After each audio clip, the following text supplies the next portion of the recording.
Hello, Saved by the City listeners. It's Roxy. Caitlin's still on a break writing her book, so we continue to do something a little different for all of you who've been missing your Saved by the City fix. I've been going around the world to learn about the spiritual vibes in other great cities. New York's not the only cool town out there, you know. We will be returning with our regular show in a few weeks, and we're going to kick season 2 off with a dream guest.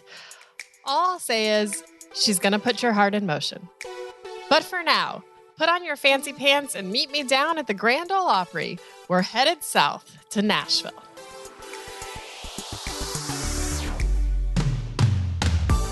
From Religion News Service, it's Saved by the City, a podcast exploring the spiritual side of cities, from food to fashion to just finding your place in the wide, wide world. At Saved by the City, we are all about chasing our dreams without losing our devotion.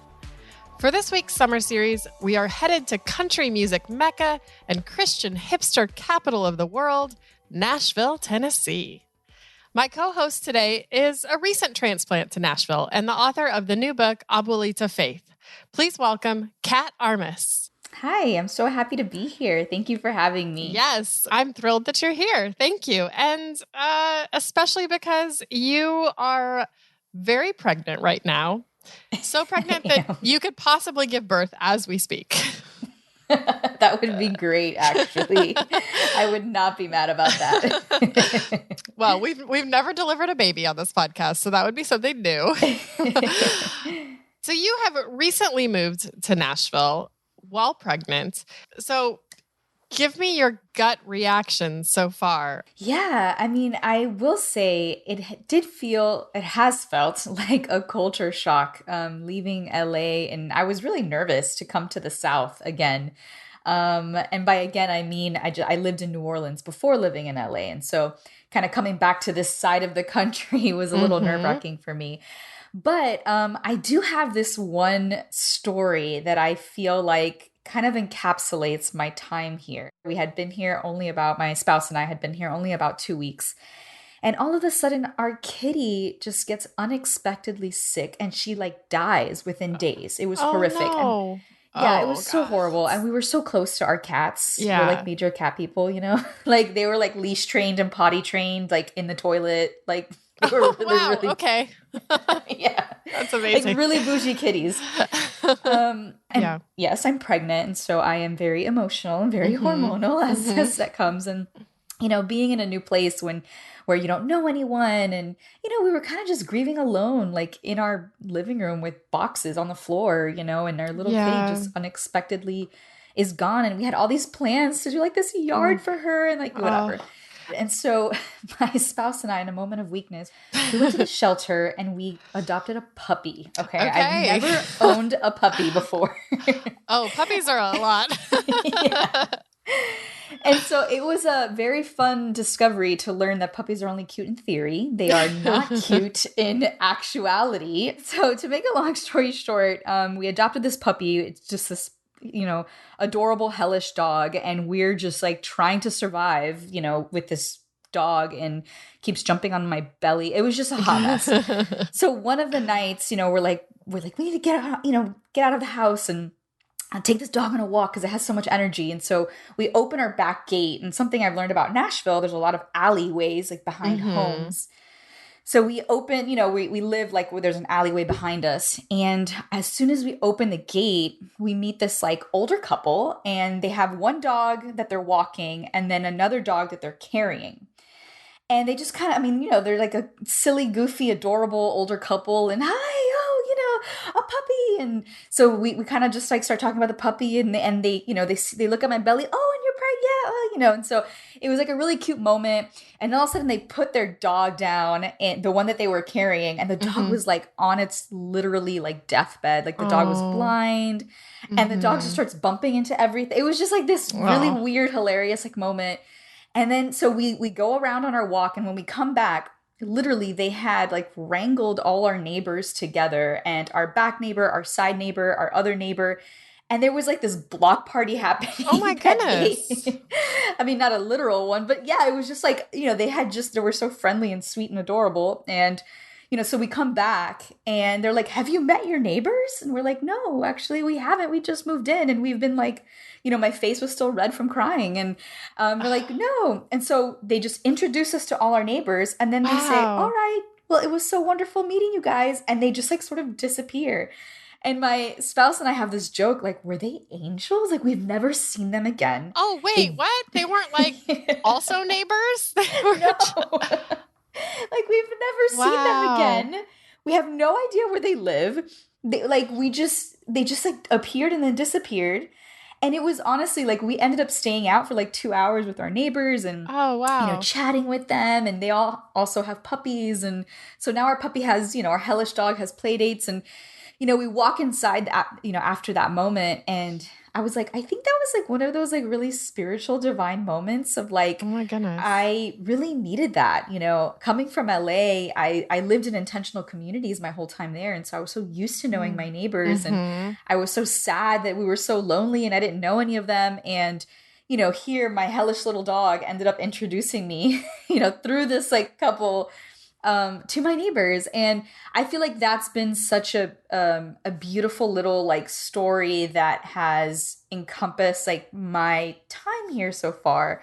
And I'll mention this a lot coming from LA because, that's the main thing that I have to compare it to. But, coming from a big city like that, where everyone's sort of like on the grind, everyone has their earpods in, just doing their thing, trying to make it, trying to survive. It really is like that sort of that Southern hospitality, that slow pace. So that's a real thing. Yeah, it actually is. It is. It's so weird. That's so crazy. I've had some similar experiences with Nashville. I really love Nashville. It was actually a city that I considered moving to when I was kind of in between New York living. Like I lived here for 3 years and then I left. And then when I was kind of trying to decide where to go next, I was like, maybe Nashville. I have a lot of friends there. It is really a fun town. And I think the main reason I would move there is for that kind of community and those friendships and that just like, hanging out in backyards and chatting and that sort of thing. Yeah. That slow pace, just very neighborly feel. But you're not just moving cities, like you're in the middle of a like life transition too, which I think would really change the sort of dynamic of moving into a new place and meeting new people when you're also about to start a whole new phase of life. Yeah. I think that's also been, I think that was one of the reasons too why, kind of those first few weeks were so jarring for me and why that encounter maybe was so special for me was because I so desperately and so quickly wanted to find community because, I'm bringing in like a new person into my family and I don't want to, be isolated from other people. And so as soon as I got here, was just like, how can I meet people? How can I plug in? I joined like a mom dating app and like, Wait, what is a mom dating app? It's like literally an app that you just like meet pregnant women and you swipe left and you swipe right. What kind of things do you put on your profile to let people know whether to swipe left or right? Let's see, pictures of my pregnant belly. No, but just, interests that I have and, things like that. And yeah, I mean, the first few weeks, or I would say probably the first month or two, I would like, come downstairs. I'm like, okay, so I have a date this weekend. Like tell my spouse, like, and so like I would get ready for my date, and he would like, all right, good luck. I'd come home. How was it? It wasn't great. The conversation didn't flow so well. This sounds familiar. Yeah. Maybe the second date will be better. Have you been ghosted? I think I have. I'm not too sure. I haven't tried too hard in this one. But it was funny because it was like my favorite date, how that happens. Yeah, I do. It was like the best one. And I was like, I came home and I'm like, yes, like we had the best conversation. It was awesome. And then like I texted her a couple days later like we had been talking about a book and like I sent her the book or something, whatever. And then we just like never spoke again. I didn't try again and I probably should, but anyway. That is so interesting though. I mean, What a cool way to actually get to meet people that are also kind of going through the same thing that you're going through, or Yeah. huh. Interesting. Yeah, I think it's really, I think, when you're going through different phases of life and whatever that phase is, it could be so many different things. It's nice to just have someone that you just Mhm. meet kind of understand that, you have like something to talk about, Right, something in right. common. So, Yeah, for sure. yeah. And you, kind of like me, you've lived in a number of places. I grew up in Colorado and then moved to Chicago and then Orlando and then New York and then San Diego and then Cleveland and now back to New York. And you've Well, what's been done your favorite, just oh, out of curiosity? um I mean, they are all very different places, which I actually appreciate a lot. I feel like every one of them has given me something different. Right. I mean, New York is my favorite for the city and the place, and Right. it's also been the most difficult for finding friends, for finding my Yeah. place, for figuring out how to get groceries, like all of the things, right? Yeah. Um, Logistically. yeah, and Orlando was a blast in a very unexpected way. I kind of like you. It was my first time moving to the South. I'd never lived anywhere south of the Mason-Dixon line. So, and Orlando's, not really the truth South, but Right. it's definitely, has some Southern That's funny. I would elements. And never consider Orlando the South because yeah, I'm from Miami. So I'm like, exactly. Yeah. but I get what you mean. Yeah. I mean, Orlando is more South, I think, than Miami because it's like Yeah. right in the middle. And when you're in Yeah. Orlando, it doesn't necessarily feel that way. But as soon as you get outside of like Right. the downtown, you're like, oh, okay, I'm in the South. Yeah. That makes sense. But yeah, but then when I lived there, I ended up like, it was a time in life when like a bunch of us worked at the same place where we all became friends and we all lived within like 5 minutes of each other. And everybody was like in their earlier mid-20s. A Right. few people were married. Most people were single. Nobody had kids yet. So it's just we just hung out together all the time. It was Yeah. like college 2.0, which is what made it so fun, along with a pass to Disney World. And Yeah. it was really fun, but it was different. And then the other city that surprised me the most is Cleveland. Like, I only Oh. lived there for a year, but I just had a great year there. It's like, a Rust Belt town, but it's Right. having like so many of those mid-sized cities, a nice rebirth and great bars and coffee shops and restaurants and all That's that stuff. awesome. But I still haven't been there. I gotta check it out. yeah. So you grew up in Miami, you lived in New Orleans, you've lived in LA, now you're in Nashville, and your family's from Cuba. Have you been to Cuba? No, I Okay. haven't actually. There's, since my family left, there's obviously just been, I mean, not since even from before, the political unrest in Cuba is just really, I mean, if you've, most people have Yeah. heard even recently, there's been so much, the people kind of rising up and like demanding liberation, which I think is, a huge thing the first time and since the 90s. But Mhm. yeah, so I've never lived there. But something that I always, and I talk about this in my book a lot, is this idea that like Cuba lives within me, Yeah. because like it's such a huge part of my culture. I don't know, maybe living in Orlando, you've been to Miami, but Miami is very Cuban, like Miami is just, and where I was raised was right outside of Little Havana. So it was like literally like, Havana 2.0.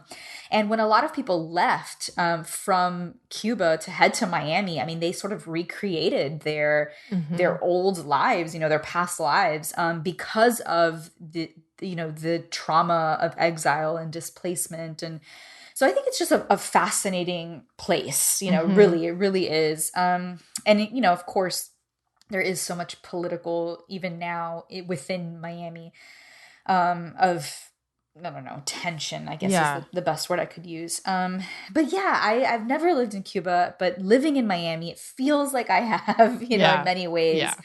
And it's such a huge part of my culture and my upbringing, that, I have a line in my book that I say, like, I can feel the conga and my heart, like, sort of beating as one, like, it's just something that is in my DNA and my bones, So yeah. Yeah. And I think about, um, you know, moving this much, it can be hard in a lot of ways to feel like where is home? And I think for you, even that feeling of like even having a home that you've never even been to, but that's within you and within your family, and um, just that feeling of like, okay, how do I make home if if I'm always moving or in this new place or without parents or without all of these support systems? It's such a tension that lives within me too, of like, is this home? Is this home? Is this home? Am I ever going to be really home if I'm not back in the place where I grew up? Like, right. I think about that so much. And there's two things that I think about. One, that reminds me of my grandmother, because she says she's always talking about Cuba, and I find it so interesting, right now she's in her late 90s and she has dementia, and, she's going to pass soon. And with her dementia, it's so interesting, like what her brain sort of like hangs on to or holds on to. And one of those things is Cuba. I mean, she's literally obsessed with her island, and she always has been, but right now it's like very acute. And she tells me all the time, like, I've been living in this country for 50 years, but my bones will be buried in a place that isn't my own. And that's so interesting, because I'm like, it's been like 50 years and she's been living in the same community. She hasn't moved out of like the 10-mile radius of like where she, originally came to. And so that has made me think so much about what you just, what you mentioned about this idea of like, what is home? What does it mean to be home? So I was listening to this podcast, and it was on like ancestral wisdom or like indigenous wisdom. And they talk about how our ancestors, like, they were never used to moving everywhere. They didn't have planes and transportation. Right. And, you couldn't just like buy, pick up and move to a new city. So there was something sacred about knowing the land that you're on, like literally understanding like what's native to the soil, and knowing like what bugs are there, or what, like what food is available. And that's part of like who you are as a person, right? Like and what animals are part of your family, and whatever. And I think about that so much because like moving and every time I go somewhere else, I have to relearn, the environment and the place and the people. And you don't realize every time you pick up and go, like what that's doing to your soul. And not that we shouldn't be moving, but I just think about maybe if we were more intentional, like when we did, or you know what I mean? So, yeah. These are questions I think about a lot too. And I don't think it's necessarily a bad thing to move and adventure, and but I also don't think it's necessarily a good thing either. Right. And I think we have to hold that in a lot of tension. And I am far from my family. I am, and my parents, they grew up in South Dakota, and they moved to Colorado when they were in their 20s, away from their family. And so, I grew up far away from my grandparents as well. And, I think about, I grew up in a very small agricultural town in Colorado. So like that idea of the soil, the farming, the seasons, like harvest is such a big time where I grew up. Like those are things I really knew about, even though my family they were not farmers, but I still was that's everyone around me, and all the kids I knew worked farms or lived on farms. And so, I knew it was calving season because kids were out of school for that. I knew when it was harvest. I knew what the soil felt like and what like the air felt like. And it's, I knew where to look to see like the deer or the coyotes or all these things that now I can, in New York, I'm like, it's just I can go hiking, and it's like, I don't know where to look, and I don't know what this tree is. And it's crazy to me how there's moss everywhere and it's so moist. And it's like, it's all beautiful and it's fun to learn about, but I never feel the way that feeling of home. That's like when I go back to rural Colorado, where I don't really want to live anymore, but I still feel, this is the space that my heart knows the best. Yes, no, I totally feel that. When I land in Miami, I literally will get off the plane and it's like a wet blanket of heat, and I'm like, ah, like yes, I'm home. But no, actually, what you were saying reminded me. I'm reading "Braiding Sweetgrass" by Robin Wall Kimmerer, and Hmm. she has this beautiful part in her book where she talks about how naming is such a huge part of what it means to be human, right? Mm. And she even kind of talks about creation stories, and she doesn't talk about the Christian creation story, but it's sort of obviously there's so many overlap to the indigenous creation story that she's talking about, but how in her creation story the first person was told to name everything. Of course we think about Right. Adam and Eve and how they were, God commanded them to name things, and how that's like that's intimate, right? Like when Hmm. you know someone's name and you're able to really connect with them, and not knowing a name feels very distant, feels very disconnected. And so yeah, so just naming and knowing names and being named and being called by your name is so is just so special and so necessary, right, to be Hmm. human.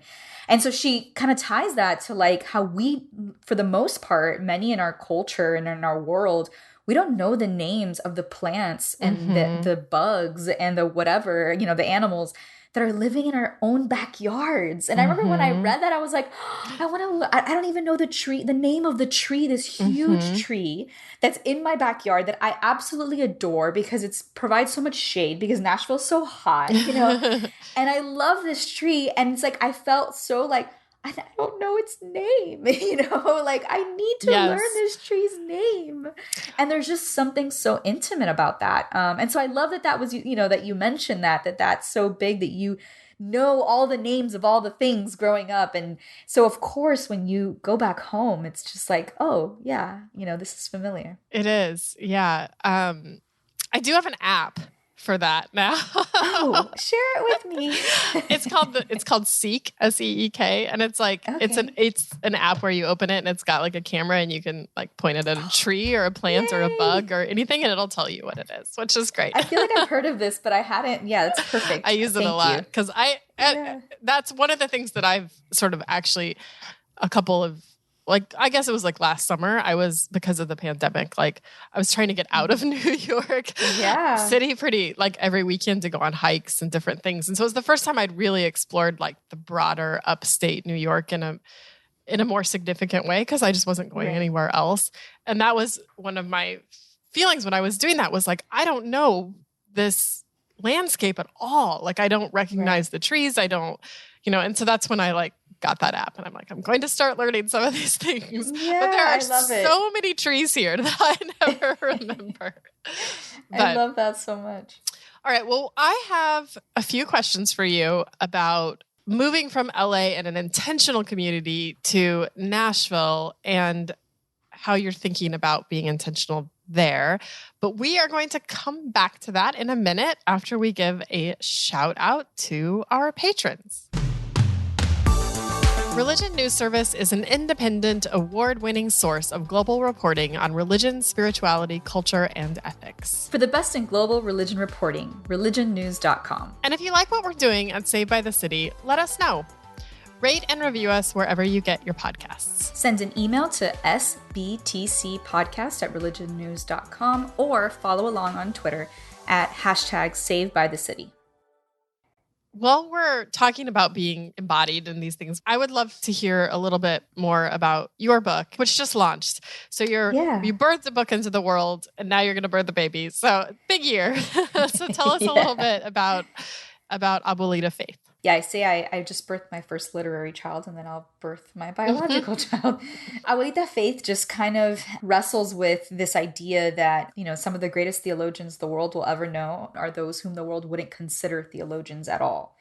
And so I argue that people that we overlook, we have the most to learn about God and about spirituality and about the divine from people who are trying to survive, right? People who are literally walking the streets or who are literally eating from the fruit that comes from the ground. And also looking at women, particularly, that the world overlooks as genuine sources of theology. I think that we in our society like to look to the quote unquote experts and the most charismatic and the most quote unquote formally educated.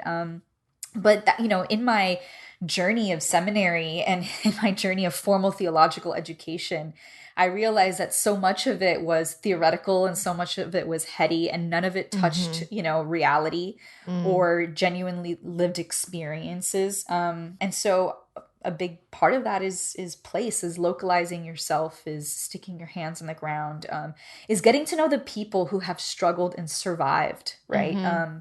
In your area, in your neighborhood, because I think that that's where we can learn the most about the divine.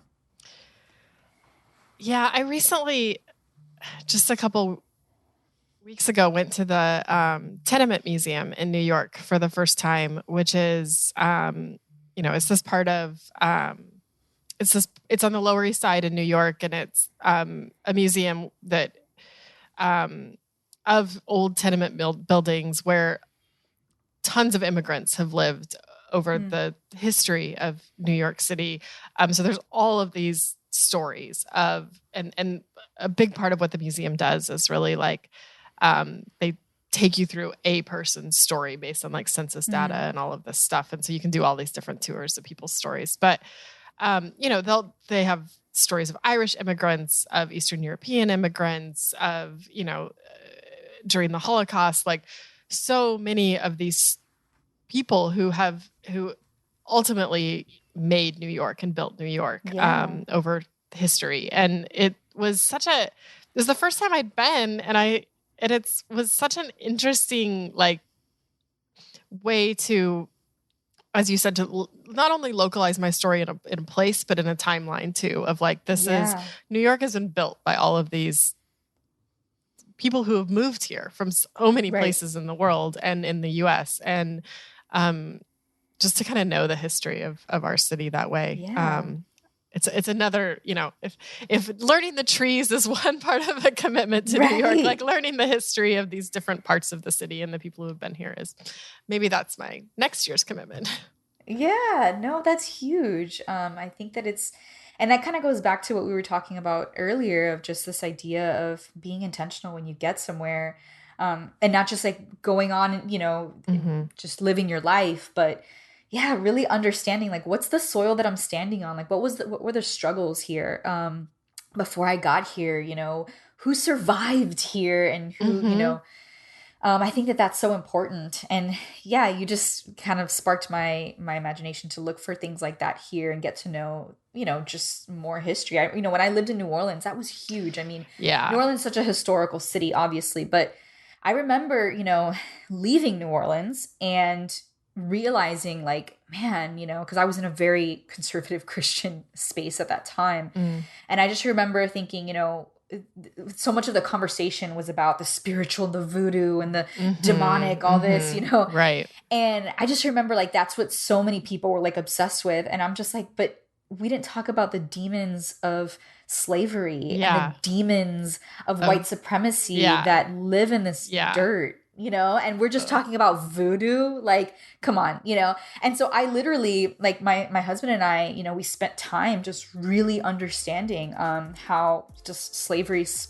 played, I mean, literally was the backbone of New Orleans. And here, people are just like drinking on Bourbon Street and, blaming voodoo for all the whatever, but and I think that changes how you interact in a city. It does. Right? Or it should. Yeah, absolutely. Yeah.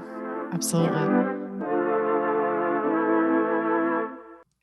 Well, in the vein of meeting your new neighbors, I know you live in East Nashville, and one of my best friends also lives in East Nashville.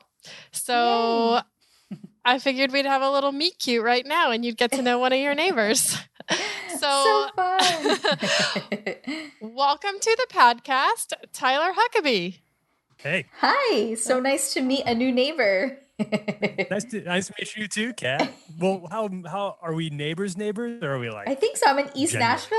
Yeah, we're neighbors. Hi. Hi, Tyler. Hi, Roxy. Tyler and I have been friends for almost 10 years. Yeah. How did you guys meet? In Orlando. Okay. In that group. Yeah, and you've been in Nashville for 8 years now? Sure, something like that. 2014. Yeah, let's say 8 years. In terms of Nashville, I've been here for a while, even though it's not actually that long of a time. But I came in with like a wave. Like there was like multiple waves of like like transplants here.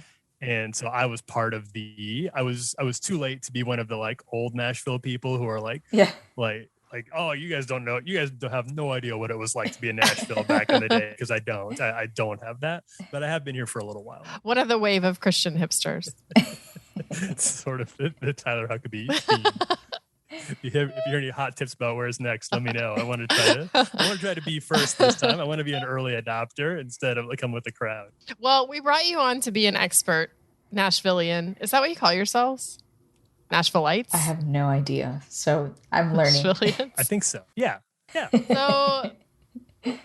So we're just going to have Kat kind of drill you a little bit on what's what in Nashville, what she should know. No, this is super exciting. So actually, talking about Christian hipsters, I am super interested in this topic.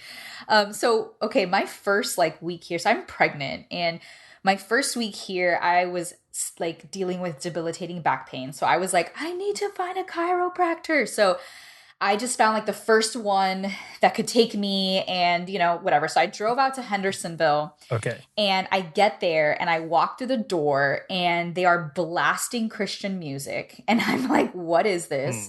And then I go and I meet with like the person at the front desk and then, several people, and everyone's like, we're going to make your back like God intended it. And I was just like, what is happening? Mind you, like I'm fresh from LA. And so that is just not something that you hear in LA. So I was like kind of angry, to be honest with you. Like, I'm like, they don't know what I believe, and I'm a Christian. So I just kind of got home and I just couldn't stop talking about that for like a week. And I'm just like, I am in the Bible Belt. That's for sure. So yeah, it's been it was very jarring for me. I think I'm just kind of used to it now. And living in East Nashville, I think is a little different. Like not everyone's like, I don't feel that super Christian-y vibe. But yeah, what's been your experience, just living in I mean, I don't know where you come from. So if you want to, I don't know, just let me know where you come from. But yeah, just your experience with that. Well, the chiropractor thing would have thrown me a little bit too. I don't know. I've never been to one, but that sounds like that's like full. You really got the full experience there. And that would be, I don't know. I wouldn't want to mix my faith and my chiropractor. Don't crap where you so eat. Angry. That's that feels like two things that can be separate. So I don't know any like godless secular chiropractors. I'm afraid I can't point you in the right direction there. But I have friends who say who've had good experience with them, so I can try and help you out when we like meet face to face, and we could like chop it up a little bit. I do feel like Nashville has that like there's like the Christian vibe, like the old school Bible Belt, and then there's like the evangelical hipsters figuring out their way, and then there's like the ex-evangelical crowd. And I think East Nashville is very ex-evangelical in its temperament. I think that most of the community in East Nashville has a lot of familiarity with Christianity, but doesn't feel a lot of affection for it. I kind of feel like the odd one out. I don't consider myself an evangelical anymore, but I don't have a lot of ill will, generally speaking, towards the institution. But I kind of keep that to myself because a lot of people do. It's like that's like not a popular take around here. So I've met quite a few people who are also transplants. So I feel like I'm in like a wave of California transplants. Like there's so many people that just moved here from Cali. That's interesting. Yeah, like I'll call, like we called like our, I don't know, one of the services, to come Wi-Fi or I don't know what. And they're like, you're our 10th person this week from, California. And we're like, oh yeah, there's a lot of us. Why do you think that is? Probably because a lot of people, I mean, what happened with us, a lot of people can work from home now and they just, they're like, well, why live here and I'm literally paying less in my mortgage than I was in my rent, Right. So people were like, let's just go to Nashville. It's a cool city, I guess. I don't know. Your waves made it cool, Tyler. It's cooler now that Kat's here. I know that. Well, thank you. It's a little more all the time. But actually, I had another question just about, the sort of creative nature of this city. Obviously it's a creative city because you have a lot of artists, a lot of, it's a music city. But yeah, also like just living here, what has been your experience or how have you experienced just other sort of creative, because to be honest, I'm not a huge music person. That's really weird. Like, I don't listen to music very often, especially not country music. I'm not into country music. But yeah, I have noticed there's a lot of like little niche communities here. Like there's like, I've found like a cat community. Like I love cats. And I found like a, like a very holistic yoga mom pregnancy community, and like just little, creative little outlets. And I do notice that there's a lot of creativity here. So yeah, how have you experienced that being here? Yeah, I think that in my own personal experience, I think the music thing started it, obviously, because it's Music City, and music, especially country music, will always be very core to the Nashville identity. Right. But that rising tide has lifted a lot of different boats around the city, and the visual arts. I know there's people kind of trying to make film here happen, and I don't think it's really there yet, but not for lack of effort on a lot of very talented filmmakers' parts. And you can find people doing all kinds of music. There was a kind of a wave, the wave that came with me, where like you had like the Black Keys came here from Akron, Ohio, and Jack White moved here from Detroit. So that brought like kind of a rock and roll energy for a little bit. And now it feels a little bit like, I guess we'll see what happens next post pandemic, because it seems like I could shift big time when things really open back up. But then if you go downtown, you see there's still a lot of, I don't know, like very much country music for the people, with like the Kid Rock's big ass honky tonk down there, or the big and rich All Lives Matter blues bar. It's still very very like wow. It's that kind of country. I don't know how to say it without being mean, but it's that kind of country. And so I don't go downtown. I would not encourage it. Anybody else to go downtown. Right? This doesn't look safe or sane. You get run over by bridesmaids. Yeah. And I think that is what that level of creativity has it's been like commercialized to the point where it's barely creativity anymore. And I don't say that to disparage the talents who are down there, because there are, I think, a lot of good musicians who will go play at those bars, and they're trying to make it just like everybody else is. And a lot of them are really talented, but it gets sort of flattened in that environment into something that's not particularly all that special. But you can still find around here in East Nashville and a lot of other cool venues, like signs of that sort of creativity that I think have blossomed into, to use the word you use, niche, in really cool and interesting ways that don't necessarily make the same kind of money that the country music scene does, but definitely are probably going to be more interesting to a California person for sure. Yeah. Oh, that's great. Yeah, it's funny talking about downtown. So obviously, we're pretty close to downtown here in East. And I like, I've experienced so many situations where I'm just like driving to like the grocery store. I go to the turnip truck here in East, and I'm like driving to the grocery store, and then like I pull up next to like a gaggle of drunk women, just like, oh yeah, they're invading like the East Side kind of. You need to see them over here. Really? Wow. Now it's like it's starting. You can tell. What's a nicer word than cancer? It's not good. Yeah, but it's so funny because I'm just like, it's a Wednesday. I'm just trying to get my groceries, and I'm like trying not to look to my right to make eye contact with. I know. One of my experiences in Nashville, Tyler, is basically like everywhere I go, seeing somebody that I know, and I don't even live there. Sure. Is that claustrophobic, or do you like that? I like it.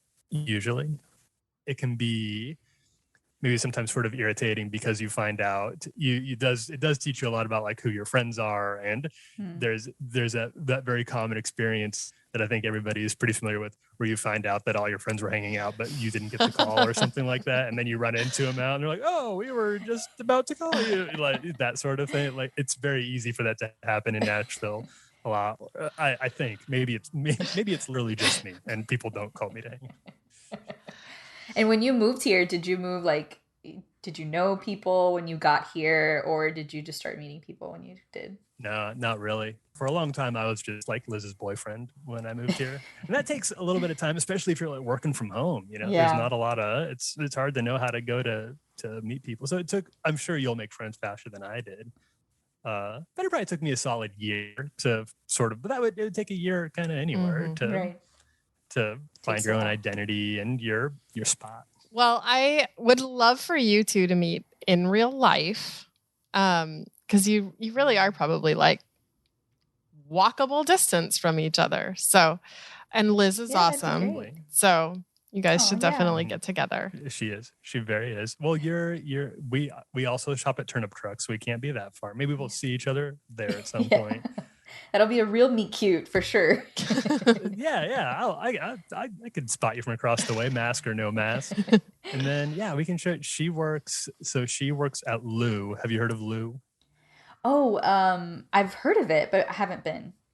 Oh, that's awesome. You gotta have the baby, and then you gotta go to Lou. You'll have a great. I feel like it would be, the owners are from California, and they're trying to do this LA meets France situation. It's a wine bar. It's very, very good, and I am always there. So you'll definitely see me when you go in. But that would be a great, if you're looking for a spot. That's where to do it, and I feel like it would be your vibe. It'd feel like a little bit of home. Yeah, that sounds awesome. Yeah, thank you so much. Well, I'll make sure you two get each other's numbers so you can connect in real life. But I just wanted to thank both of you so much for being on here. And Kat, if you could just let our listeners know where they can find you on social media, where they can get your new book, all that stuff. Let them know. Yeah, so you can find, I have a link on my website, katarmas.com. And if you're not an Amazon enthusiast, then there are other links to purchase the book there. And you can find me on Twitter and Instagram at kat_Armas. And Tyler as well, tell us where we can find you and your podcast about superheroes and comic books. So I am Tyler Huckabee. You can find me on Twitter at Tyler Huckabee. I have a podcast called Cape Town Podcast, and that's where we discuss comic books and superheroes, giving you the backstory of the characters who make it into movies, sort of the what cultural events went into the creation of those characters in the first place off the script. You can check us out at Cape Town Pod and find us wherever you cast your pods. Cape Town Podcast. Well, thank you both so much, and thank you for giving us a glimpse into Nashville. Can't wait to hang out, Kat. Yeah, same. Saved by the City is a religion news service production. The producer is Jay Woodward, and the consulting editor is Paul O'Donnell. We get production assistance from Elizabeth Joy Wyndham. Kat Armas is our amazing co-host and Nashville ambassador. Check out her book, Abuelita Faith. Chaz Russo put together our look, and Martin Fowler wrote our theme music. I'm Tyler Huckabee. I'm Kat Armas. And Roxy Stone. Thanks for listening. Perfect.